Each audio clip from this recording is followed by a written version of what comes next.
E aí, galera, tudo bom? Boa noite, bom dia, boa madrugada, como diz o Marcelo, né? Boa sorte se você estiver vendo isso de madrugada. A gente está começando nosso piloto do Bicho no Boteco. A ideia nossa aqui é um bate-papo extrovertido sobre animais selvagens, né? Eu, André Grispan e o Marcelo Gomes estamos nessa nova empreitada aqui para trazer um pouco de informação, bom humor e conversa de boteco aqui para vocês online. Bom, e porque esse é o primeiro de todos, nós resolvemos convidar para a abertura de tudo o pai de todos nós, né? Trouxemos o Dr. Adalto Nunes, veterinário formado em Botucatu desde 77, sim, gente. E mesmo assim consegue manter as ideias coerentes, não é? Sem se perder na rua. Isso é sua opinião. E foi diretor da Bravas, presidente da Sociedade de Zoológicos do Brasil e tem um monte de história, né? Assim, formou a grande maioria de nós, né? Veterinários de animais selvagens. E por isso nós trouxemos o Adalto aqui para bater um papo com a gente, para contar as histórias. Não é isso? Nosso grande mestre. Nosso grande mestre. E aí grande a gente tem sua opinião. É minha opinião. É meu sentimento. E aqui a gente tem uma vinheta para rodar, não é isso? Vamos lá. Roda a punheta. Agora continua, né? Aí fodeu. Roda a punheta, rodou a punheta, vamos lá. Punheta pode falar? Pode, Agora pode falar qualquer coisa, você não pode falar mal dos outros. Adalto, eu acho que nessa história toda a gente começa assim, como é que você virou um veterinário de animais selvagens numa época em que isso era uma frescura enorme, né? Era bicho grilo. Então, 1900 no longínquo ano de 1973, eu entrei na faculdade. Eu tinha 18 anos na época. Olha só, impressionante como a gente degringola, envelhece. Né? Também as marcas do tempo são cruéis.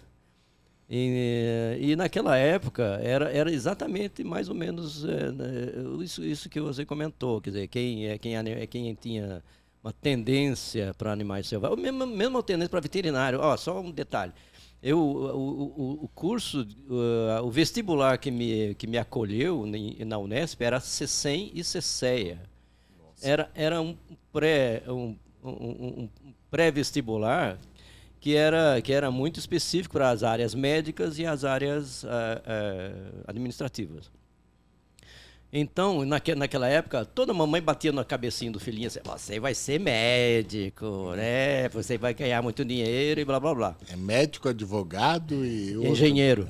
Isso aí. Engenheiro. As profissões que, teoricamente, dariam conforto à mamãe, né? Porque o filhinho já estaria bem encaminhado na vida, né? E não depender da herança. Enfim... então, naquela época, tinha esse lance aí do médico. E nesse CCCC você tinha opções, né? Se cravava lá, ou era medicina, ou era veterinária. Veterinária sempre, nesse momento, foi segunda opção. Sempre. Quando o cara não conseguia... Não passava vaga na medicina, ia para veterinária, né? Então, era uma coisa assim, meio né, clássica, né? Nessa época, nesse longínquo tempo.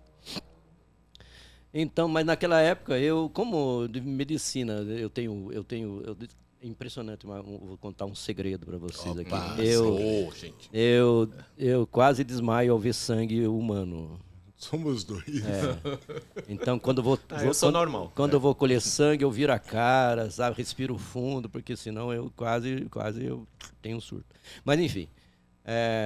Então, nessa época, eu falei, na medicina não quero, então vou escolher veterinário. Então, vou frustrar aquelas pessoas que falam assim, nossa, sempre tive desejo de trabalhar com animais. Naquela época era um pentelho, um fedelho, um pirralho, que não sabia porra nenhuma, né? Então, aí, num momento em que a informação que você tinha de tudo era muito escassa, né? Mas eu tinha um poderoso aliado, que era o meu irmão mais velho, Zé Roberto, que ele que ele escolheu veterinária e estava cursando veterinária. Então ele foi um poderoso imã que me atraiu para veterinária. Ah, teu irmão já estudava então? Sim, meu irmão foi uma das primeiras turmas de Botucatu. Em 1969 ele se formou.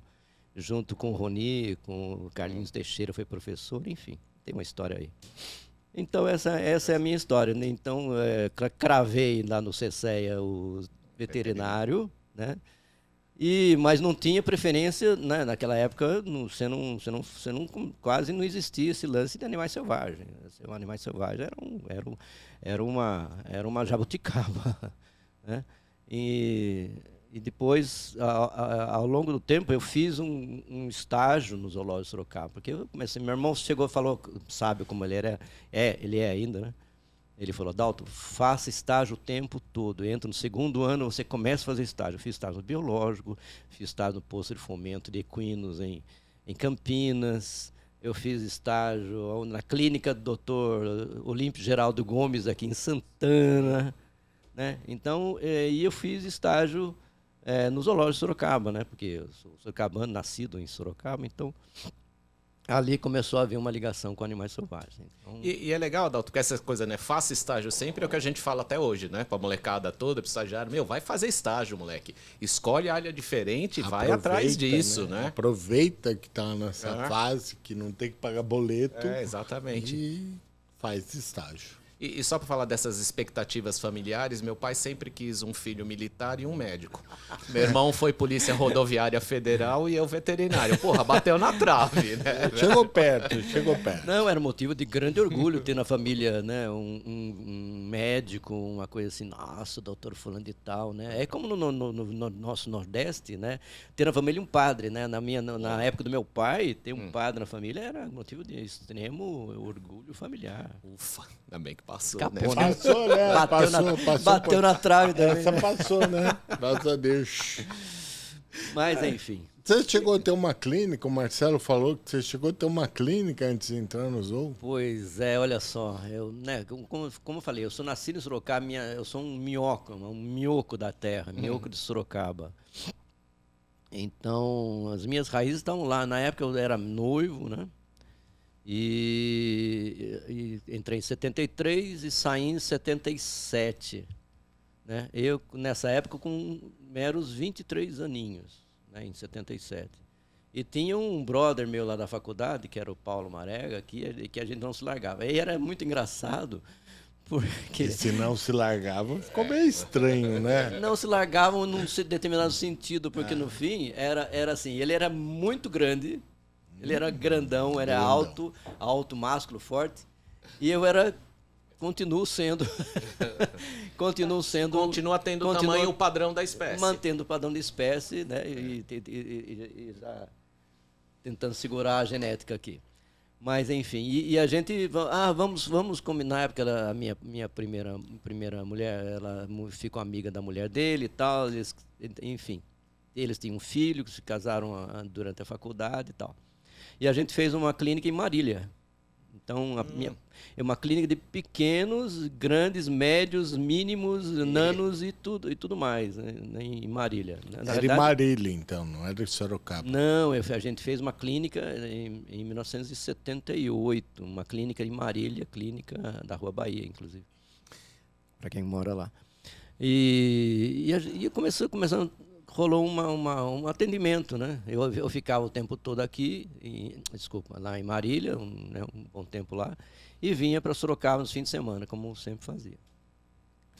Mas aí, né, eu tinha um orgulho na faculdade, eu passei a faculdade toda e tinha um orgulho de dizer isso, sem fazer estágio em clínica de pequenos animais.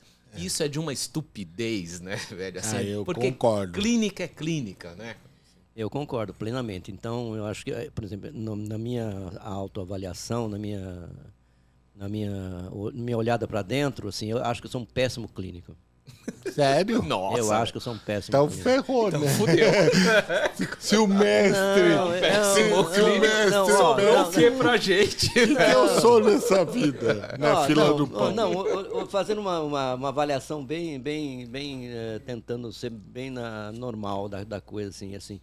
Eu acho que quem mexe com clínica, quer dizer, só para definir fronteiras, tá?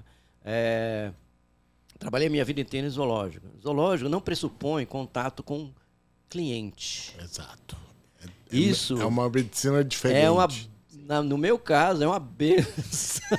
Às vezes sim, te garanto é uma que é. benção. Porque todo problema, na maioria dos casos, o problema é o cidadão, que está lá levando seu bichinho, que detona com ele, né, eu estou sendo redundante aqui, né, no que os clientes fazem, eles mentem o tempo todo, enfim, você pode falar com uma maior propriedade sobre o cliente, porque não é a minha praia. Minha praia é ficar lá no zoológico tentando controlar o melhor possível. Aliás, mais um detalhe, eu sou extremamente controlador.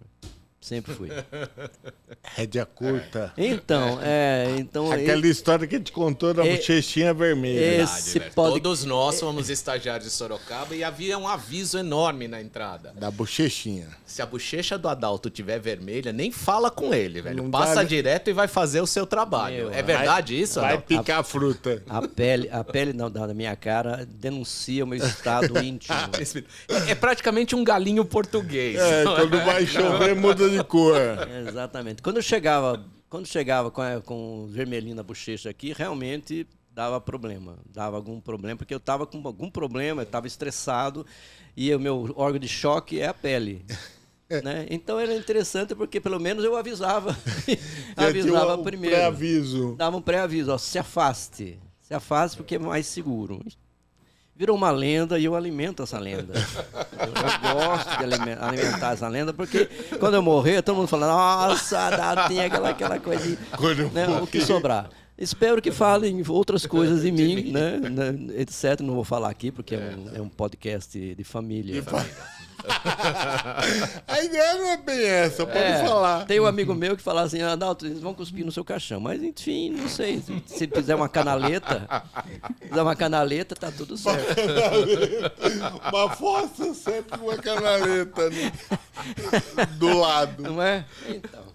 Mas eu acho que tem uma coisa que eu sempre falo, Adalto, tem uma progressão aí, né? Você pegou uma época de zoológico em que a clínica era muito diferente hoje. Então eu vejo, hoje, se exerce a clínica com uma propriedade X, é porque alguém ensinou como esses bichos funcionavam, como você contém um papagaio, por exemplo, né? Assim, você só... Né? Isso é uma pura verdade, assim. Eu concordo com a sua observação, né, do Adalto também, de que a clínica em pequenos é legal, eu não posso negar, me ajudou muito a saber lidar com o cliente, saber se portar com o cliente, até enrolar cliente quando é preciso, que é uma coisa que no zoológico a gente não tem, você não tem que rebolar. Essa é a questão. Para explicar. Na clínica você tem que rebolar, é isso? Às vezes. Às vezes sim, infelizmente. Às vezes tem que rebolar. Aquelas aulas de lambada que você teve realmente foram altamente produtivas. Tá. Mas em termos de animais selvagens, é uma coisa que eu e o Marcelo conversávamos antes, que você acabou sendo o pai de todos, né? Isso não é brincadeira. Porque boa parte do ensinamento nosso, até de postura, como lidar com bicho, como pegar bicho, é de você. Então, Gaspar, acho que a questão fundamental é a abordagem, né? São vários nichos. Quer dizer, um cara que mexe com criadouro, ele tem um perfil de abordagem do animal. Quem mexe com zoológico tem outro perfil, porque, né? Porque no fim você tem um controle muito maior. Quem mexe com cliente, né, tem outro perfil. Então, é por isso que eu falo que eu sou um péssimo clínico, porque eu não tive essa habilidade, essa experiência clínica que eu acho fundamental com tracinhos. Tá? Porque isso dá um olhar diferente para o animal que a gente está tratando. Tá? E é fundamental. Isso aí foi um grande... Tem grandes mentores. Acho que cada um tem seus mentores. Né? Eu tenho meu mentor do Borer, que era um veterinário que acho que até não sei se é falecido ou não. Não sei também, mas eu conheci o Borer. Do Rio Grande do Sul, que ele foi um grande mentor nessa... De Sapucaia do Sul. Sapucaia do Sul, era um grande enólogo ainda por cima. Hein? Falava com muita propriedade sobre retrogosto e lágrimas escorrendo no copo de vinho tinto. Tá. Enfim. Então é uma abordagem diferente, né, do do cidadão. Então, o que eu acho que é o meu mérito, e modestamente falando, é exatamente focar no básico, né?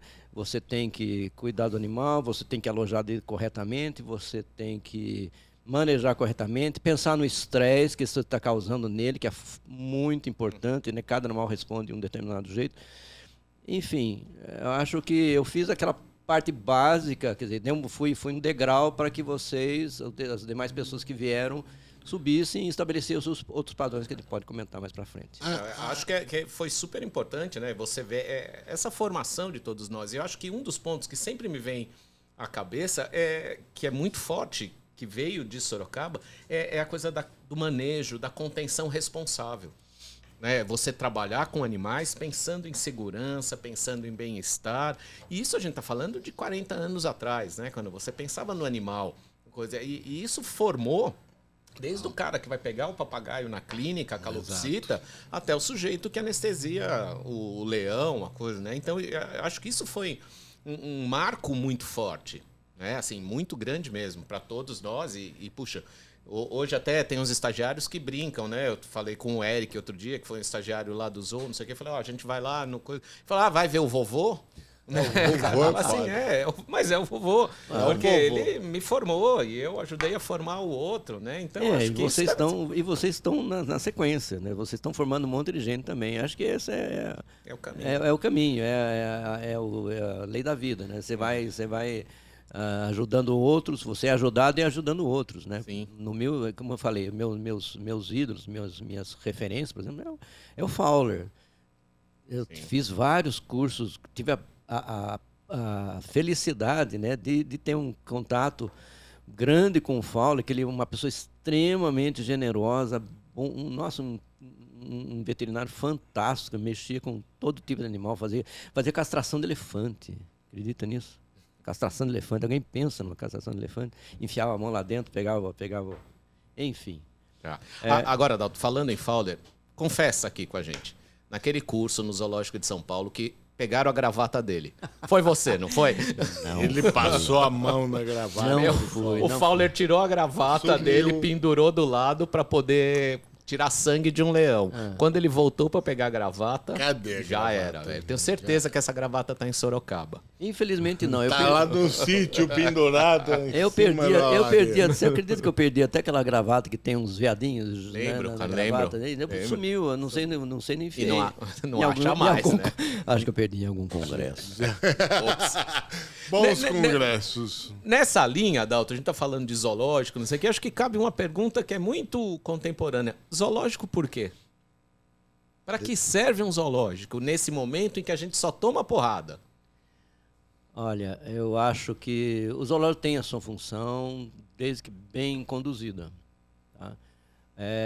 Durante todo o tempo que eu fui, me meti em associações, em SZB, SPZ, eu sempre procurei não ser corporativista. Ou seja, o zoológico ruim tem que sofrer as consequências de ser um zoológico ruim. Tá? Então, um zoológico que trata mal, que não tem cuidado, que não tem a instalação adequada, tem que, ou vai ou desocupa a moita. Eu sempre fui nessa. Então, eu até... Talvez devo ter ganhado mais alguns inimigos por conta disso aí, porque no fim eu não contemporizava a situação, não passava a mão na cabeça, porque no fim, não, o zoológico está ruim, vamos fazer. Uma vez escrevi acho que foi americano. Enfim, não vamos citar nomes. Um zoológico que eu fui fazer uma visita, depois fiz uma carta para o prefeito, descambando o zoológico. Cara, o técnico do zoológico queria me matar, porque eu botei o dedo na ferida. Então, voltando, os zoológicos, eu acho que ainda tem um papel relevante, tá? Mas ele tem que melhorar, ele tem que sempre perseguir a melhora.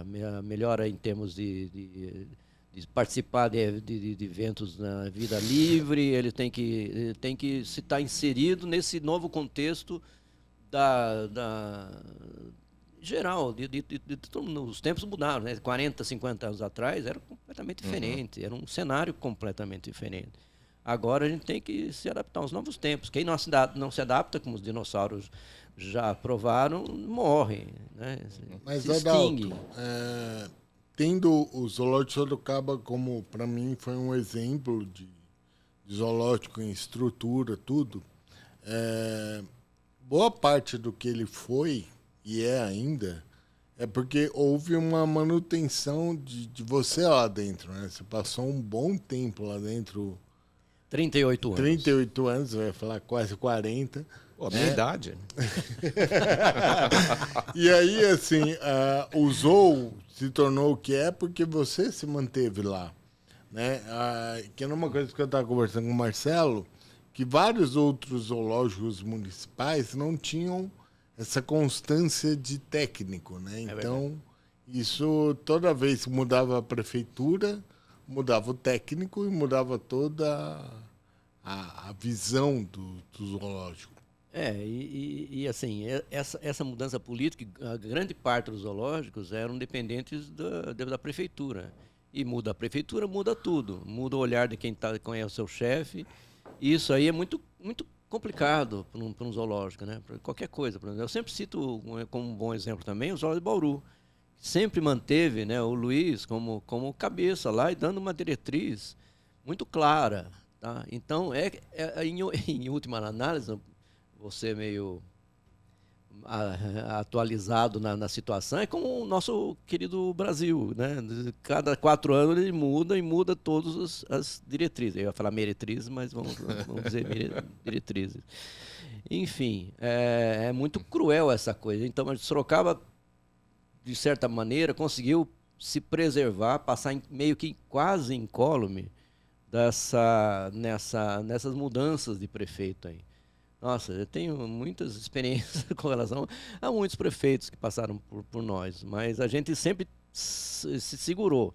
E nesse momento eu quero fazer um reparo, né, uma coisa pela firmeza do Roni, que ele sempre foi muito firme até demais para algumas pessoas, mas ele sempre foi muito firme na defesa. Por exemplo, lá o pessoal, a gente costumava dar crustáceos camaronísticos para alguns animais. E isso aí, nossa, o pessoal lá da merenda escolar não tem camarão, e vocês dando camarão, que absurdo. Não, porque camarão é isso, e precisa por conta disso. Então a gente sempre foi muito, muito firme nessa linha. E isso aí acho que é muito importante para o zoológico. O zoológico ou qualquer outra instituição, seja lá o que for. Se você manter uma linha, né? Se você tem uma linha boa, tudo bem, mas também tem o lance da linha, né? É um risco, uma espiral descendente, né? Mas Sorocaba sempre tentou manter um padrão de qualidade, e eu acho que essa minha controladoria, né? Detalhista, sempre fui muito detalhista, muito, tem que estar arrumadinho, bonitinho, chacoalhadinho, taradá, a caixinha de anestesia, tem que estar ketamina identificada, sem nenhuma dúvida, parará, eu sempre, porque isso aí claramente de quem controla, né, o controlador, né? Então, porque no fim a gente dependia, e aí o tempo que eu passei no zoológico me ensinou isso, tá? Que se a gente falhar numa situação, você falha com o animal, você não previu que você vai gastar X anestésico para pegar um animal, ele não vai te esperar, para aí que eu venho aqui para pegar. Vou pegar, aguenta aí, cidadão, né? Então, ao longo do tempo, eu fui aperfeiçoando essas características, né? Não tão agradáveis para alguns,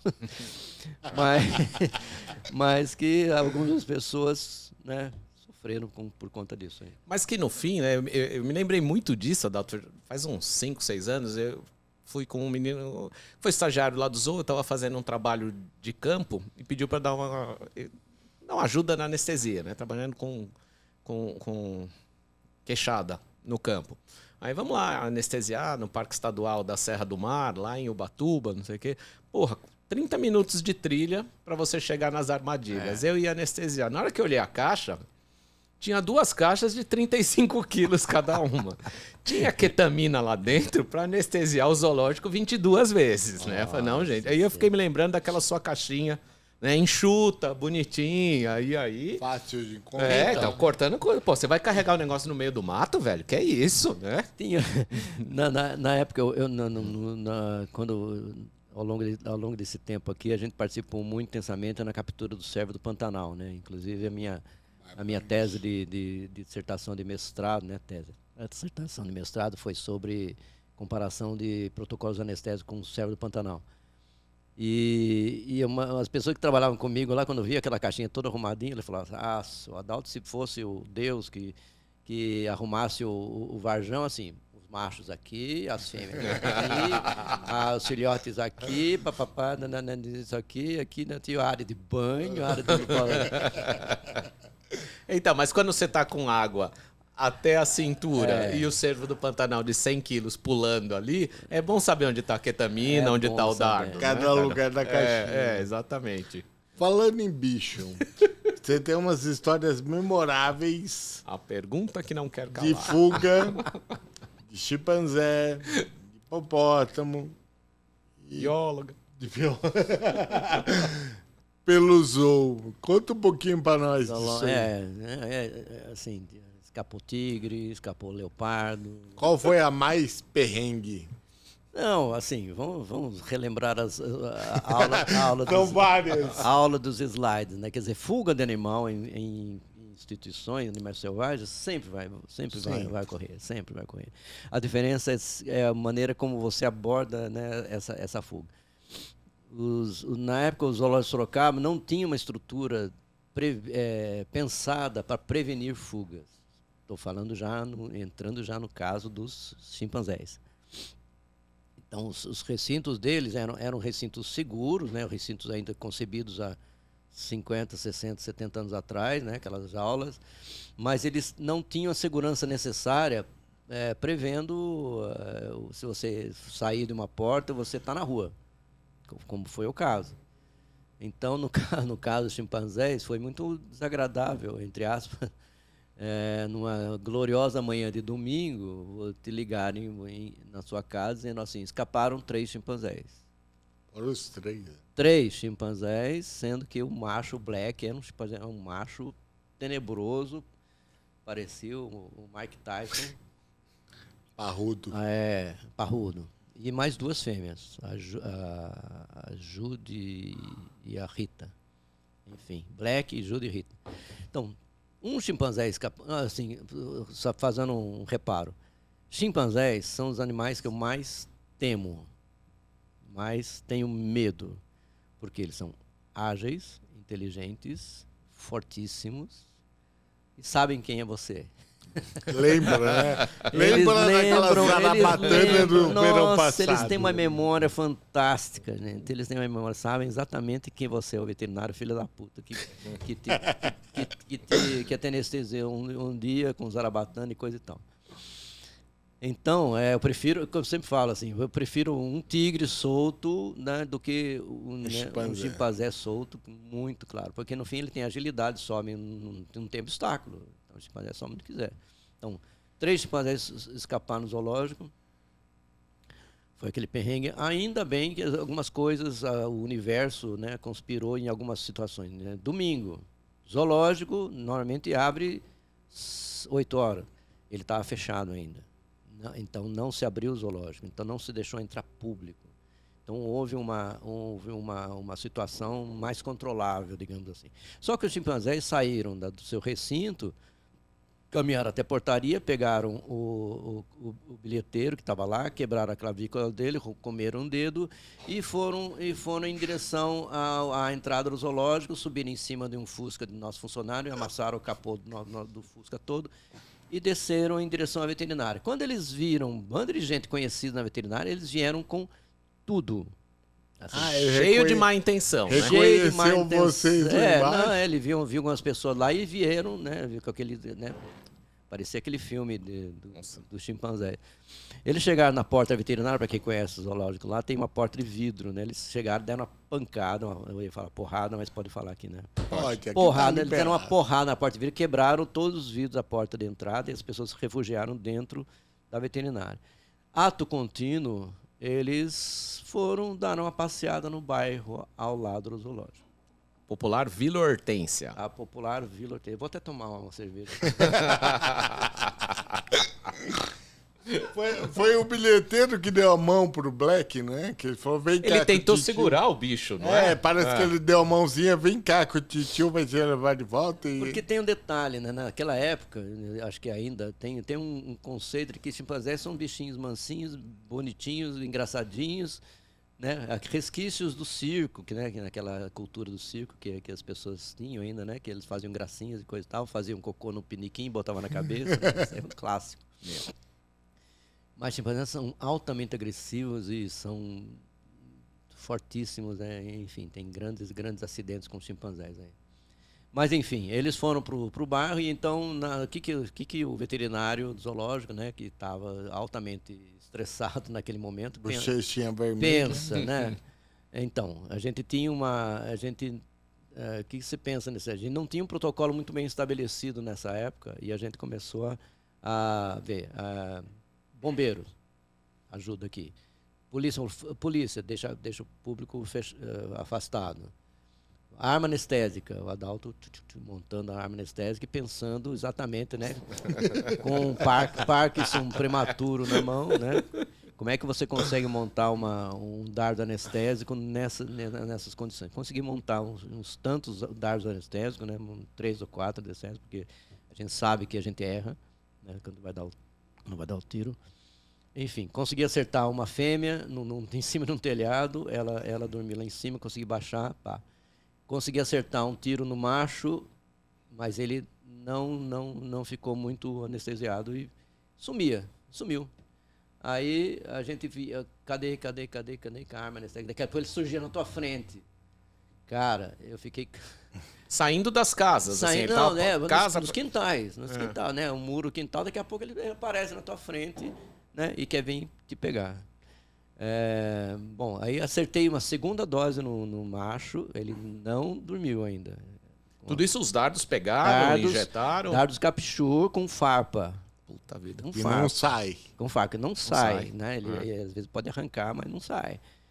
Aí, dois dardos no macho, um na fêmea, ela dormiu, e uma outra fêmea que estava ali nos telhados, e bastante, né, muito agitada, e eu com o dardo na mão e um bombeiro atrás. Bombeiro atrás de mim é muito complicado. É ruim, hein? Se tiver uma mangueira... Com a mangueira ereta. Um bombeiro atrás de mim com a mangueira. Nós vamos ser censurados. Pera, deixa vai rolar muito Deixa eu tomar mais um gole. Toma aí. Lembrou do bombeiro, tem que tomar um gole. O amor é lindo. Mas, enfim... então eu estava invadindo as casas, né, na manhã de domingo, as pessoas ainda com remela nos olhos, né, sabendo o que está acontecendo. E era um corredor e tinha uma porta no final desse corredor. Então eu subi, via a chimpanzé que estava lá. Eu tentei um tiro de sorte, né, porque se ela me visse, ela vinha em cima de mim e eu fugia. Tentei um tiro de sorte e errei. E ela veio em cima de mim. Ela veio com tudo, né, ela veio atrás de mim, gritando, correndo. Aí o bombeiro passou primeiro pela porta e a hora que eu passei, ele fechou e ela veio com tudo na porta. Ainda bem que ele esperou você passar. Né? Ainda bem que ele é uma pessoa boa, que Deus Se pegasse. Se pegasse, ela ia me machucar bastante, eu acho. Né? Não ia sobrar nada. Né? Ela ia me machucar bastante. Enfim, aí estava na situação da crise. 2 dardos chimpanzés e um dardo numa fêmea que já tinha sido encaminhada para o setor. Essa fêmea que eu tentei atirar, ela voltou para o zoológico espontaneamente. Voltou. Nesse ínterim, eu consegui acertar a terceira dose no macho. Aí ele dormiu. É do Black? Do Black. Aí dormiu. Aí a gente amarrou do jeito que pôde e levou para o recinto. Então, sobrou uma fêmea só.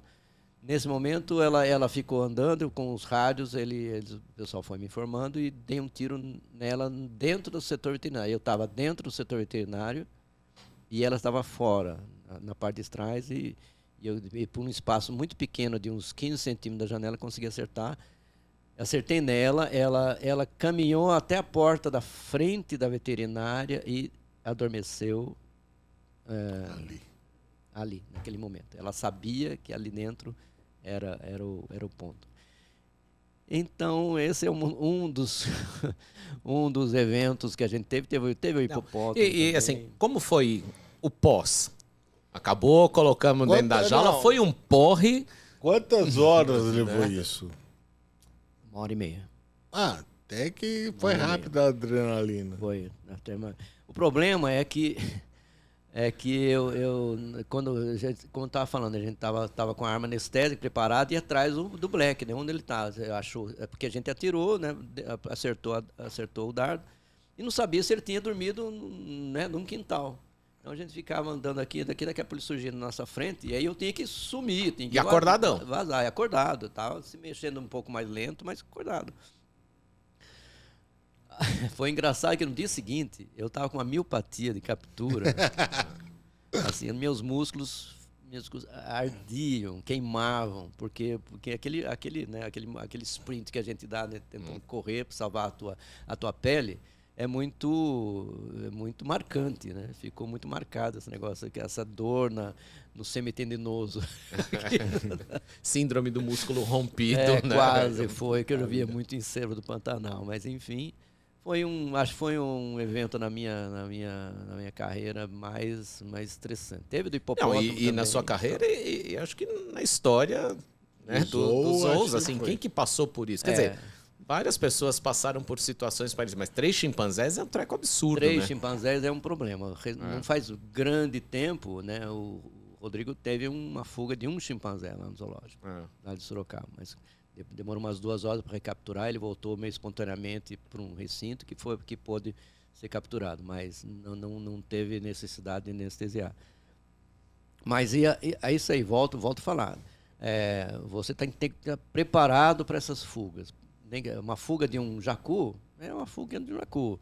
A fuga de um animal de alta periculosidade é outra encrenca. Então você tem que estar preparado, tem que ter protocolos. Isso aí ao longo do tempo eu também desenvolvi por conta minha mania de ter controle em tudo, fazer muito bem estabelecido, fazer treinamento e tal. Isso aí faz parte da minha história. Mas tem situações que você nunca está preparado, né? De repente chegar uma enchente, derrubar a parede e o hipopótamo ir para a rua, ninguém está preparado para isso, né? Não existe. Então, isso mostra que como as instalações são fundamentais. Se você botar uma instalação adequada para você conter um animal, você tem que prever essas situações, né? Prever tudo. Mas nesse caso não tem como prever um muro caindo por conta de uma enchente, né? E foi também outro perrengue, mas aí ele voltou espontaneamente, a gente conseguiu atraí-lo porque o filhote era uma fêmea, né, naquele caso. O filhote ficou. O filhote ficou. Então ela tinha um forte estímulo para retornar ao longo do córrego, né? O córrego passava atrás da veterinária, inclusive. Ela passou por aquele córrego que fica atrás do veterinário e foi para a rua. E foi para a rua. Ela estava na rua. E em alguns momentos, ao longo da noite, que a gente ficou monitorando até as 5 horas da manhã, ela estava indo em direção ao Rio Sorocaba. Nossa. Imagine que situação tipo caçar os chimpanzés do Pablo, os chimpanzés, os hipopótamos do Pablo Escobar, na Colômbia, né? Anestesiar um hipopótamo em condições ideais é uma coisa. Anestesiar, né, um animal de 3 toneladas é uma coisa um tantinho diferente, né? Então, eu agradeço aos céus, né, pela ter ajudado. Um brinde a essa determinação, essa ideia dela esperar passar aquela enchente que estava inundando o zoológico inteiro, inclusive, e ela ter voltado espontaneamente para o recinto. Aí a gente pegou o carro, foi muito surreal, porque no fim a gente eu estava com a Cecília do lado, eu estava com o meu carro e o hipopótamo, né, voltou e ficou andando pelos zoológicos. Que legal, assim, pelas alamedas, pelas ruas, e a gente tocou com o carro. A gente foi tocando, ele entrou no recinto, eu já tinha preparado todo um setor com anteparos, né, de plástico e coisas, e ele voltou para o recinto espontaneamente. Mas o carro, se ela quisesse, tinha moído, né? Sim, não, ela simplesmente... É que ela não tinha experiência prévia, né? Então isso aí às vezes é um fator interessante entre aspas, né?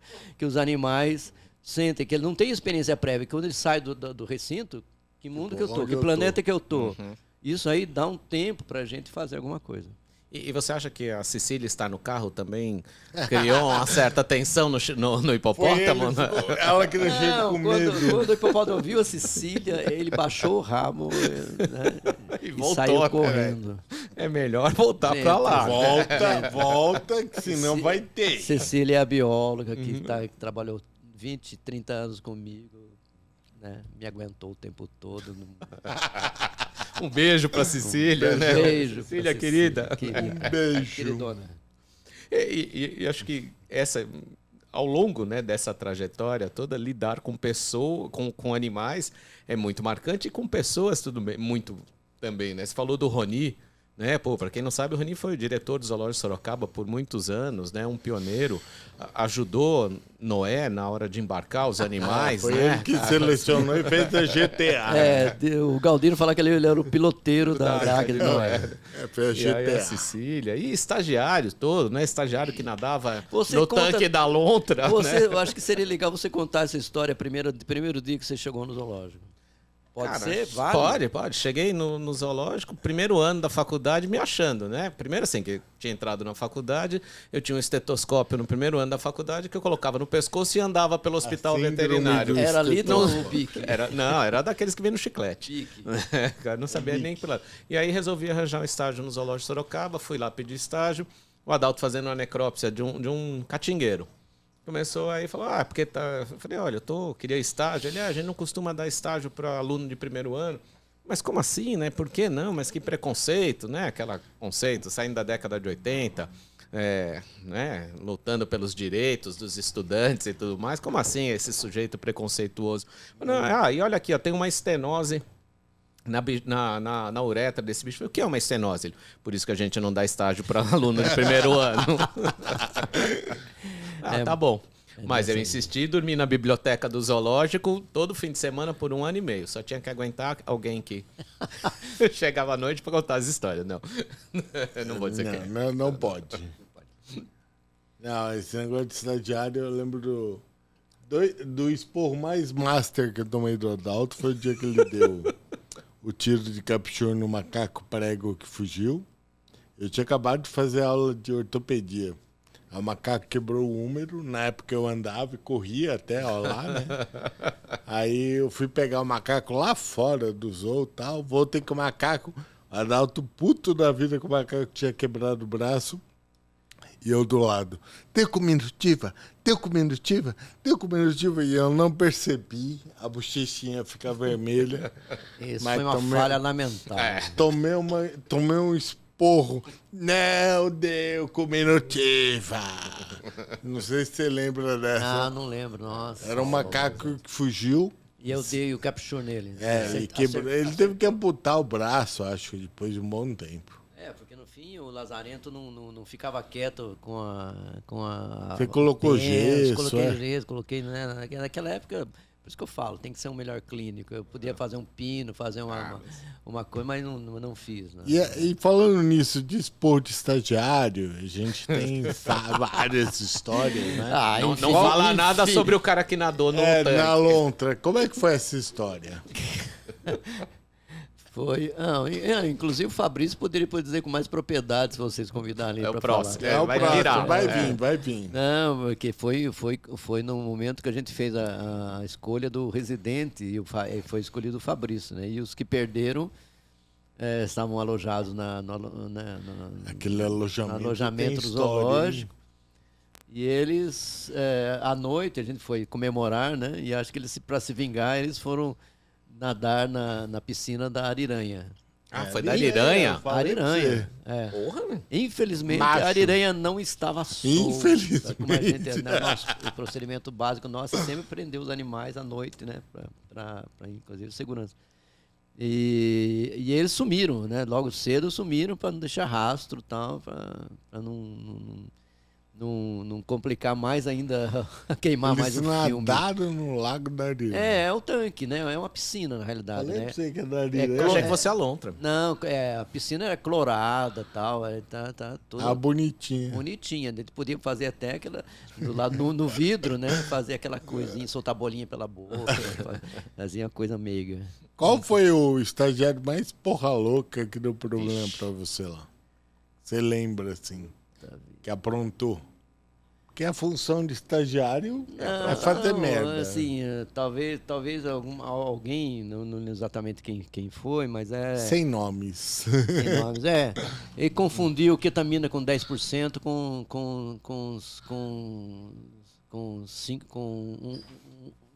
1%. Aí não caiu o bicho. Aí matou o bicho. Caraca. Aí não foi legal.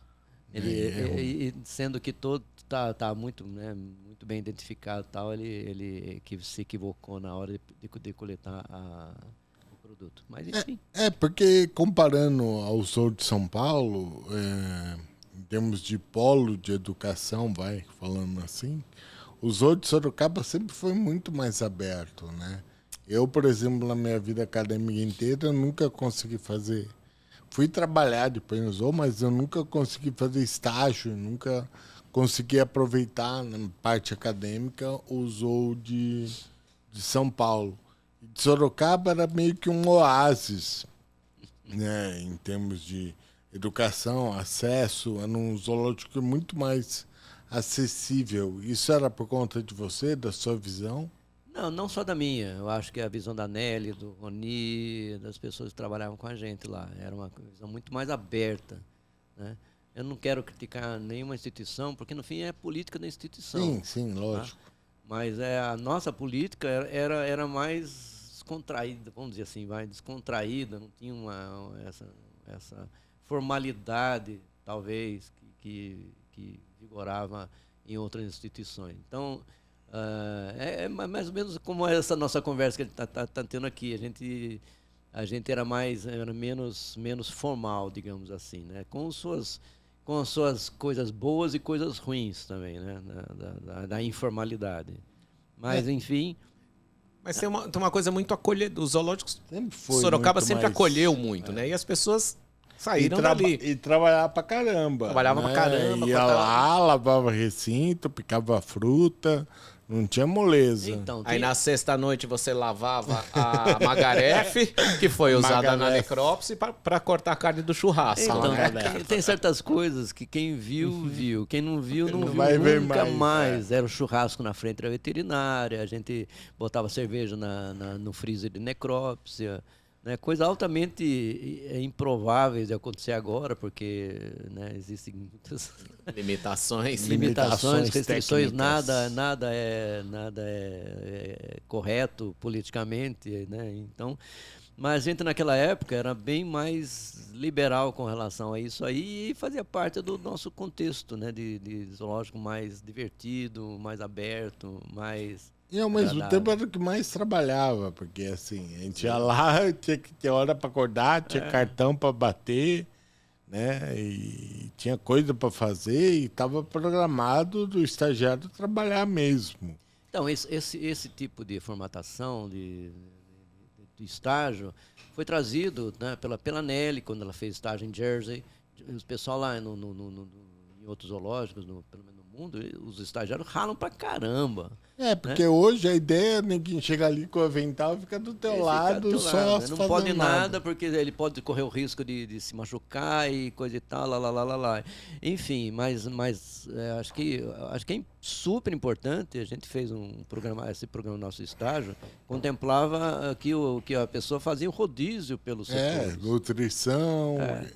não gosto de educação ambiental, odeio educação ambiental, blá, blá, blá. Era uma queixa generalizada. Mas quando a pessoa às vezes ia, ela se encontrava.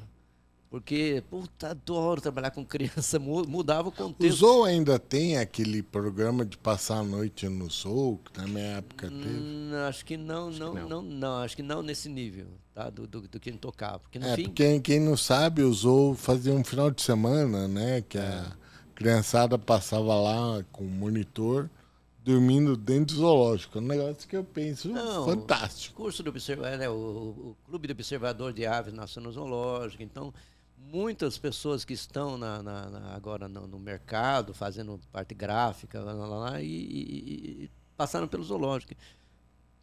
E isso aí foi mérito da Nelly. A Nelly que sempre foi muito ativa nessa parte de fazer coisas novas, diferentes, e fazer coisas que enaltecessem, que educassem, tá? Cumprindo a função do zoológico, na parte educativa. Você fala, o bicho está preso. O bicho está preso é péssimo, é horrível. A gente sempre falou isso. Nunca falou, o bicho é legal, está preso. Nunca. A gente nunca foi na natureza pegar bicho para trazer para o zoológico. Nunca, em nenhum momento. O bicho está lá no zoológico por uma série de fatores. E a gente tem que aproveitar esse momento que ele está lá disponível para ciência, para educação, para uma série de coisas que a gente fazia. Só um detalhe, as primeiras pesquisas com efeitos dos anestésicos com o cervo pantanal foram feitas no zoológico. Tá? As primeiras informações foram colhidas com animais disponíveis no zoológico. Estão ali, né? Então, isso é um poderoso elemento que justifica, inclusive, a existência do zoológico. Sim. E pensando nessa ideia de cativeiro, né, Adalto? O animal está lá, é ruim para o bicho, né? Ponto. Cativeiro é ruim. O que a gente faz é minimizar. O que justifica um moleque, não queria usar a palavra imbecil, mas assim, um moleque ter uma naja em casa? Eu acho que é muito complicado, porque no fim existe uma gama de informações que estão sendo jogadas e as pessoas vão escolhendo aquelas que talvez lhe agradem mais. Isso aí ele não considera os riscos dessa escolha, digamos assim, né? Tinha uma pessoa que eu conheço que tinha uma cobra cuspideira, ela tinha uma víbora do Gabão, tinha cobras que não tem antiveneno aqui no Brasil. Picar, só ligar para um abraço, falar, tchau, mamãe, tchau. amo você. Laqueses, enfim. Isso aí, eu não sei se é uma tendência talvez estimulada, talvez enaltecida pela mídia, né? Porque as pessoas gostam de coisas legais, acham que o zoológico é excitante o tempo todo, é emocionante, nossa, que legal, mas eu acho que a gente tem a nossa rotina e nossos cuidados que a gente é a nossa responsabilidade. Tem animais de altíssima periculosidade que se você bobear, você está morto.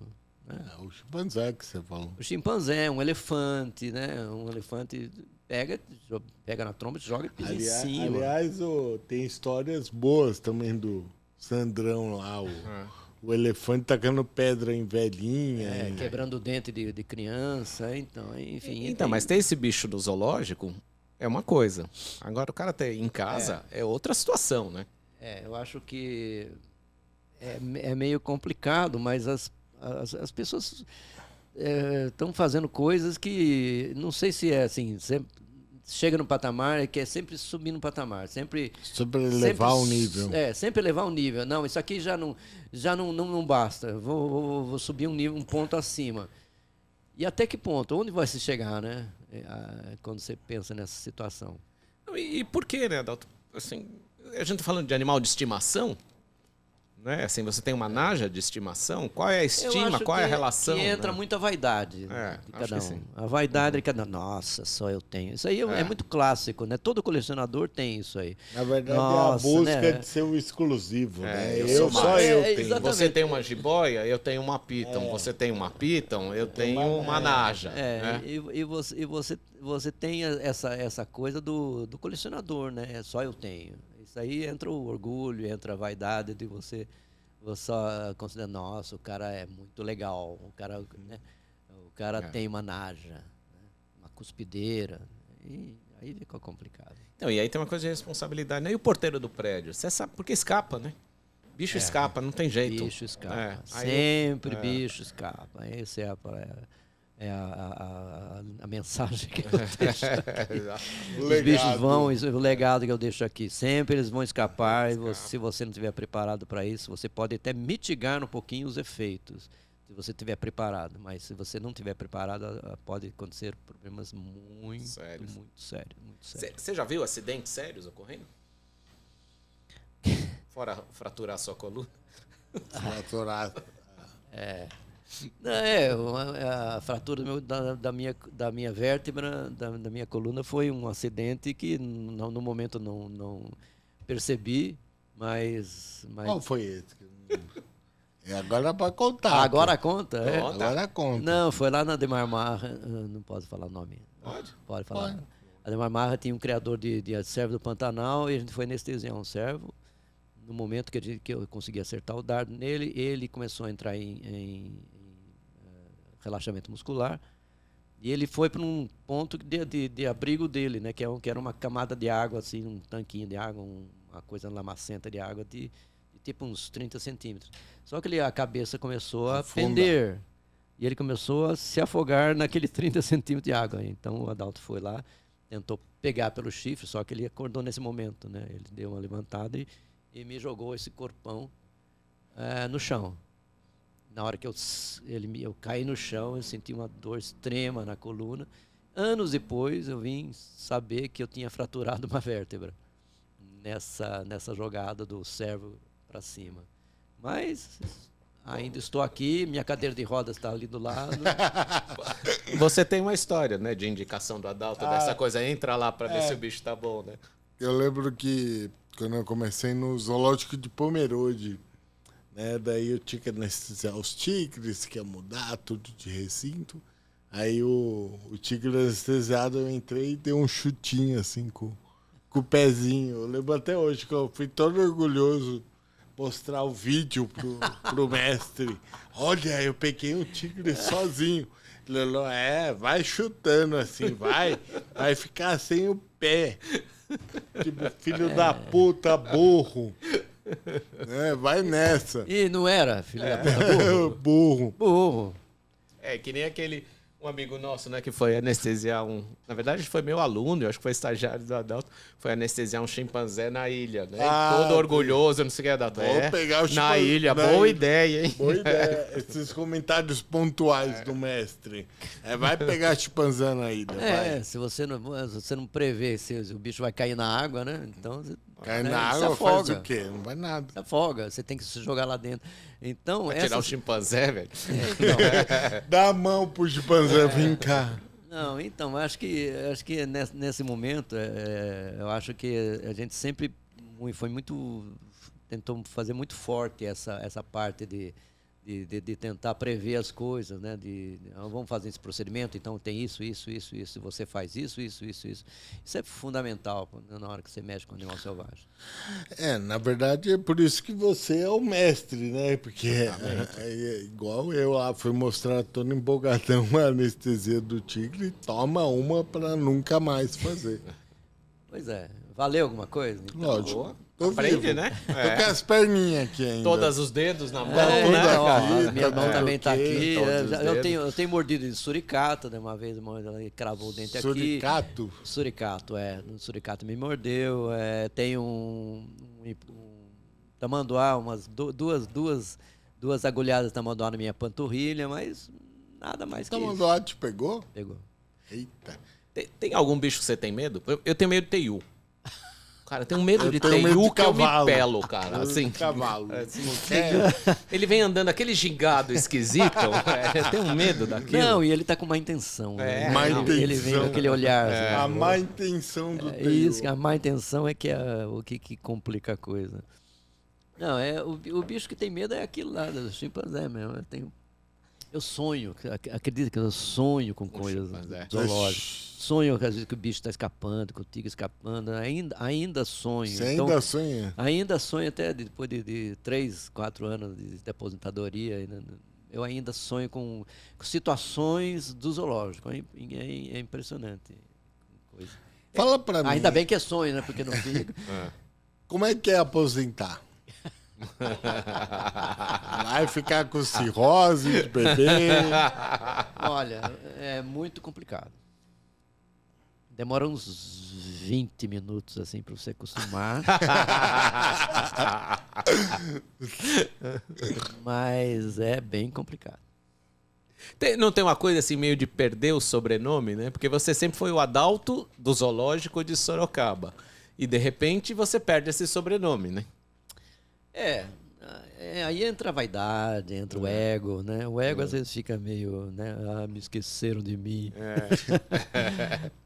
Mas nós lembramos. Então, ainda bem. Não, ainda bem que tem uns amigos que ainda lembram da gente. Mas o tempo passa, o tempo voa e a poupança bombeira. Outra piada anacrônica. Essa metade não vai entender. Não vai entender não, 3 porcaria nenhuma, enfim. 3/4 é Porque boa. os que entenderiam não conseguem acessar via internet. Não sabe o que é o YouTube.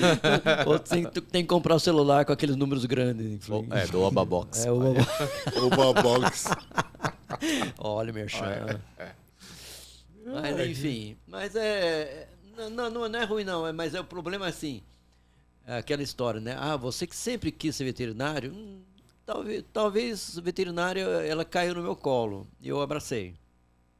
Você acha que caiu no teu colo? Eu acho sim, porque no fim eu era um fedelho, como eu falei, era um fedelho pirralho naquela época, não tinha muita noção do que eu queria, né? Então a veterinária, vamos ver como é que é esse negócio aí. E o zoológico também foi uma coisa que caiu no meu colo, né? Abri uma vaga em Sorocaba, eu estava em Marília, não estava legal em Marília, vou para Sorocaba. Aí, tudo bem, me aceitaram em Sorocaba. E daí eu comecei a trabalhar com o Roni.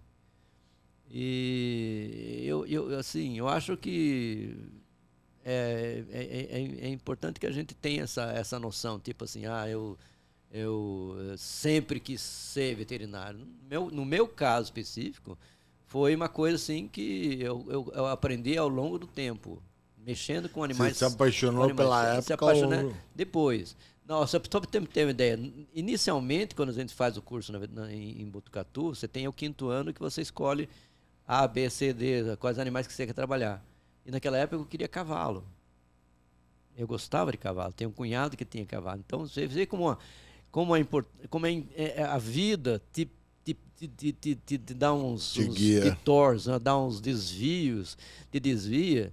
Então, por isso que nunca despreze, né, o pessoal que quero ver animais selvagens, não sei o quê. Faça clínica, faça outras coisas também, porque nunca se sabe como a vida vai te direcionar, vai te desviar, sabe? Acho que essa é a mensagem que eu queria deixar aqui. De que você nunca despreze as outras opções, você diz, não, eu quero ser veterinário zoológico de Tampa Bay. Não é bem assim. Até porque, né, o zoológico é multidisciplinar, né? Você vai mexer com ruminante, vai mexer com carnívoro, vai mexer com felino, vai mexer com aves. Aí vem outra questão, quem é especialista em animais selvagens? Pronto, não. Não. Essa levou anos. Não, e lembra, não chegou ainda a nenhuma conclusão. E nem vai chegar, né? Não tem nós como. Somos generalistas, né? Somos generalistas, exatamente. Mas tem pessoas que adoram, né, tentar botar esse epíteto, olha só, epíteto no seu nome ali, né? Fulano e tal, especialista em animais selvagens. Eu acho que essa área de animal selvagem sempre foi muito legal, porque acho que todos nós temos a consciência de que não sabemos nada, né?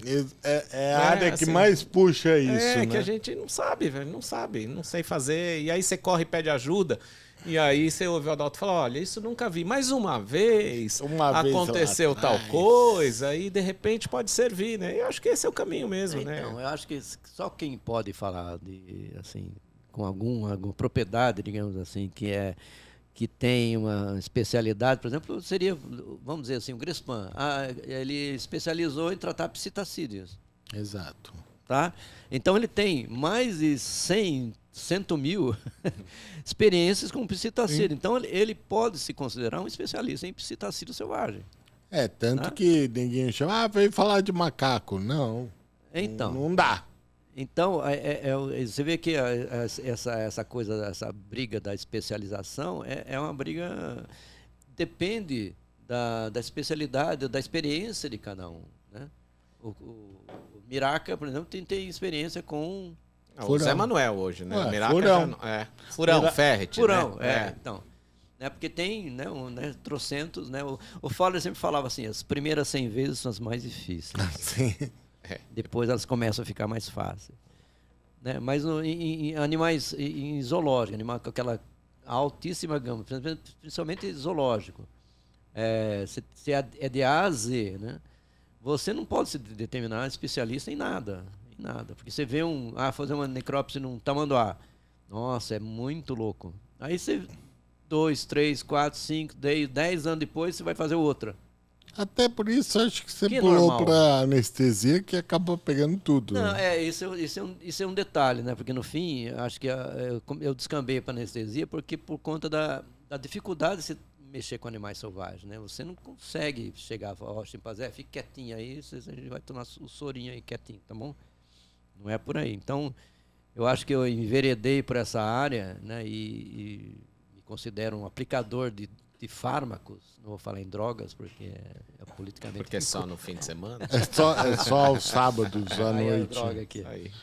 Mas assim, é bem interessante esse conceito de você não saber né, o que fazer nessa situação, né? Sim. É isso. Sim. Gente, eu acho que a gente teve uma conversa fantástica aqui, né? Com o Adalto, como disse, o pai de todos nós. Quem começou essa história, preparou 2/3 de todo veterinário que tem no zoológico. 3/4. 3/4. Então, Espero que vocês usem essa informação Pro bem. Pro bem. Só falta agora cantar, né? No final, só falta a gente subir terminar no palco. tradicional, a capela, o Born to be Wild, né? Não, isso aí é uma saudade que a gente tem dos congressos, né? Que é muito divertido. Congressos da Abrava são sempre diferenciados e divertidos. Né? Então é bem no espírito dos animais selvagens. Né? As pessoas que mexem com animais selvagens são pessoas diferenciadas. Ó. Né? Aí. Que gostam disso aí. Então, um brinde às pessoas diferenciadas. Um brinde. Adalto, muito obrigado, velho. Muito Só obrigado tenho a mesmo. agradecer ao mestre. Muito obrigado por ter vindo de longe na cidade que ele adora. Né? Esse lugar maravilhoso, que é São Paulo. Eu vim da minha chácara, que eu estava lá tranquilo, né? Plantando alface. Não planta alface, não. Mandioca. Mas mandioca tem, quem sabe, às vezes, eventualmente. Quando o dia tá bom, É. quando o dia tá ensolarado, planta mandioca. Muito obrigado. Eu que agradeço a lembrança. Valeu, gente. Obrigado. Valeu, pessoal. Valeu. Tchau, tchau.